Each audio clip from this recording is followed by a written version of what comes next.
Okay, for our first exercise today, we're going to approach a multi-planar movement for the first time. So I call these the McTwisties because their other names are really boring. And basically what we're looking to do is, so thanks Judy for that, by the way, that is not, I can't take credit for that one, that is one of my clients who named them. And basically what we're looking for here is a side bend and a rotation. So you're going to do both at once, roughly speaking. Sometimes you might end up doing one before the other. You'll just kind of see how they feel. But basically what you've got is you've got one arm that is driving you around rotation. So we're going to make the left, at least this, the left arm for now. So we've got two rotational directions. We can lead with the hand or we can lead with the elbow. So we can rotate right or we can rotate left, basically. We're then going to use this as our side bending arm. So our side bending arm goes up and over our head, and what we're going to do is we're going to bend either to this side, or when we use the other arm, we're going to bend to that side. So for now, this hand's going to lead us over to the left. This hand's either going to lead us to the right rotation or left rotation. So we're going to start with left rotation, left side bend. Elbow leads. And what we want to do is think about the elbow and the hand going to their ultimate directions. So we want a little bit of a reach from all. And we're going to just do 5 reps there. You may find it comfy. You may find it disgusting. You may find that one of your hands or elbows doesn't want to reach properly as well. That's really common. So now we're going to lead with the hand. So we're going to go a right rotation and a left side bend, which is going to take us over to the next corner of the room. So we will hit 5 here. And you'll notice that I'm really trying to reach with my hands because that's going to take me into the direction that I want. Reach over my head for the side bend and reach around for the rotation. Next up, we're going to swap arms. So we've got left rotation, right rotation, and then we've got a right side bend. So we're going to take, the hand's going to lead, we're going to go around, and we're going to reach with both of our hands before coming back to centre.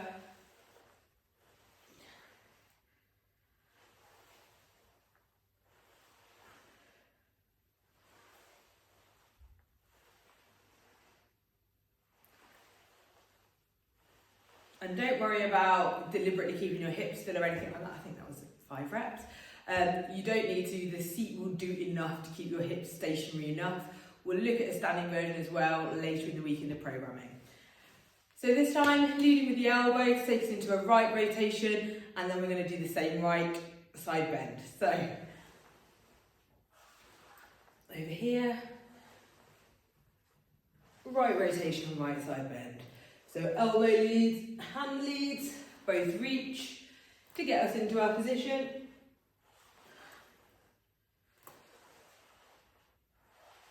And you'll probably find one or more directions feels pretty disgusting. That's the direction that you need to do probably more of. We're going to just take it round, one more rotation of all of those. This time we're just going to think about where we're. So one more rotation. This time we're going to keep an eye on that gaze. Or we'll tell you where it's going at various times. So we're going to start with the right arm as our leading rotation, and we're going to go into a right side bend by picking the left arm up and using that for our side bend. So first of all, we're going to push the hands, we're going to do a hand-led rotation. So we'll be going to the left and we'll be bending right. So just reach with both of those hands. And as you do, what I want you to do is look back past the elbow of that side bending arm and look into the back corner of the room. Back top corner is what we're looking for.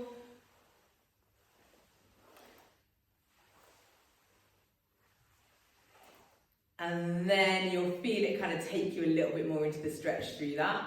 Now we're going to our elbow-led rotation with the right side bend. This time we're going to be going this way, which is going to mean we want to look down and into the back corner of the room.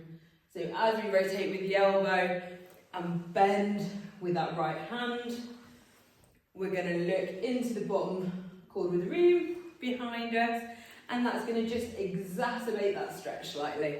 And what I love about this is, as you come round for that final time, you'll feel that your back is moving in slightly different ways. Different vertebrae are offering like to contribute to the movement, which is exactly what we're looking for here. We're looking for our whole spine to contribute to our pieces of movement, not just certain points. So if it feels quite janky to start with, hopefully by the second round it'll feel amazing, or getting there at least. So this time our left arm is going to be our rotational arm.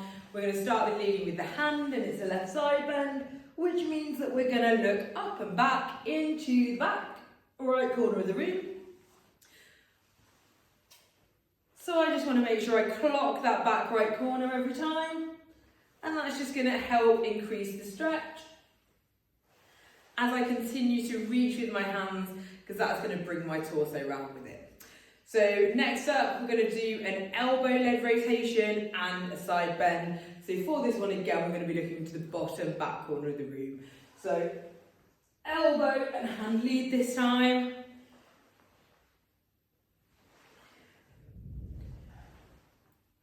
This already feels so different from the first round, it's crazy.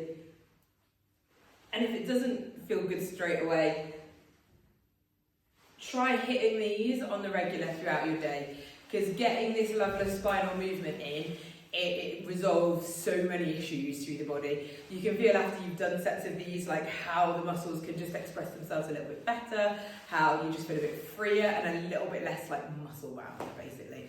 It's yeah, really, really nice movement. I love this one. Really good for if you've got stuff going on in your shoulders, neck, if you've got that kind of like upper trap uncomfortableness, because it just gets things moving and enables your muscles to move more effectively. So next we're going to look at our next piece of multiplanar movement. So these are called a foam roller, or whatever your implement is, shoebox, something light and about this long. Doesn't really matter whether it's got weight or not. No, to start with, actually you want it to be light, and then we'll move into something that's a little bit more weighted if that feels nice. But it wants to be about this length, something like that anyway. You don't want your hands super close together because it just makes it a bit harder and a bit more pinchy. So all we're going to do is we're going to draw the letter U just in front of us twice, and then we're going to make it bigger. Draw it twice, then you're going to make it a little bit bigger. Draw it twice, and then even bigger. And once you've done twice, you're going to come in to the next U, the next smallest U. Then to the smaller U, draw that twice. Then to that tiny U again that you were just drawing in front of you at the start. So really simple, 2 reps each, and then we get bigger and then we get smaller. So I'm going to grab a 5 kilo pumping plate now. So if you've got something that's a bit more weighted and you found that quite easy, this might be what you want to do now. So if not, carry on with the foam roller, just use it as a really nice like opening mobility exercise. Adding the weight is going to make it a little bit more, it will drag us into positions, which is quite nice, but it'll also make us control and hold positions, so it will help us with building strength. So for this one, drawing that tiny little U twice, drawing that slightly bigger U, and you notice how I'm just letting my body swing with the movement, the slightly bigger one, and then the biggest one. We finish on the biggest one. There we go. I'm just going to do an extra one for good luck because I feel like I didn't do that one very properly. And then all the way back in again. So next smaller U for 2 reps. A little bit smaller for 2 reps. And then the tiniest one for 2 reps. Ooh, yeah, that feels nice and kind of burny now. Not terrible, just I can feel like my shoulders are doing something, which is quite nice. Take a little rest, and then we'll go back in and we're just going to do one final lot of those. So if you use something weighted, you want to take a good like 20-30 seconds rest. You want to take a moment between. So we'll probably go back in. Is it now? Is it now? Is it about now? I was too keen when I'm filming. Any moment that you've got dead time feels like forever. That's got to be it now, right? So we're going to draw the tiny U twice in front of us. Then the slightly bigger one, number 2 of 4. Then the slightly bigger one, Then the even bigger or biggest one. Number 3, that medium sized one. Number 2, that slightly smaller one. Finishing on number 1, which was this really tight one at the front. Cool. So hopefully you should feel like you've got some really nice frontal plane and rotational movement in there. You should just feel like it's filled your torso with a bit of blood, which is really nice to do after we've done that, opening things up. Just nice to flush a bit of blood through those tissues so that your torso feels not quite pumped, but like your tissues feel like they're moving properly. I think the more fluid we can get through our tissues, the more comfortably we move generally. So this piece of multiplanar movement we've actually already hit in the programme, but we're going to do it again because it is a banger. So this is your gate pose fold over. And for this one, you want to step out until you feel as if you're doing that kind of like adductor rock back kind of shape. You want a little bit of a stretch down your adductor, but not too much, because what we're going to do now is come up, put the hand behind the head, and we're just going to bend to the side, sort of letting the hand run down that leg if you like, just so that you've got somewhere to put it. Then we're going to fold over and open up. Fold over and open up while trying to stay in that side bend. And this is fantastic for the tissues of the lower back. Opening out the QL, the obliques and the lats. I think that was 5. We're going to swap sides and we're going to do another 5 this side. Oh, I think we're going to put something under that knee because it is a little bit spicy today. I am a fan of discomfort, but only where we're supposed to be experiencing it. So yeah, I'll put something under that knee because it's a little bit spicy being leant on. And then we're going to go up, bend to the side, and then from there we're folding over and opening up, folding over and opening up, folding over and opening up for 5. And you might feel a little bit of a stretch down your adductor with this one, which is fab, sort of down the inside thigh, but really it's going to be the outside of the lateral line and into the lower back that you really feel most of the action happening. Let's swap over, we'll hit 5 on the other side. So from here, reaching up and over. Oh wow, I feel like I've got loads more movement that time. And then folding down. And out for 5.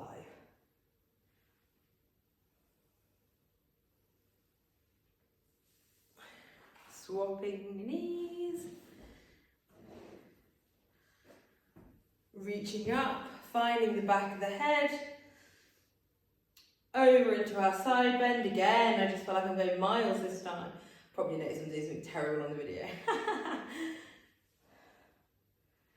But I love this as you go into a mobility routine. If you're not feeling better, you're probably not doing the right stuff. And 5. And that is today's class. So just a really nice opportunity to open our back, open our shoulders, open our arms, enjoy some multiplanar movement. You should feel basically like everything in your upper body's had a really good chance to work, and you'll notice how different it feels. Tension sort of disappears. You don't feel like your lats are stuck to your rib cage and you can't really move in any directions. It's really nice to just restore that movement. Once you've restored it as well, make sure you keep it. So jump back onto the McTwisties. If you find yourself boiling the kettle, give it a little swingy you. Every little helps with mobility. Even if you've not got the perfect setup or equipment or weight, give it a go, and it will probably just help to increase your range of motion, because little and often is our weapon in terms of mobility.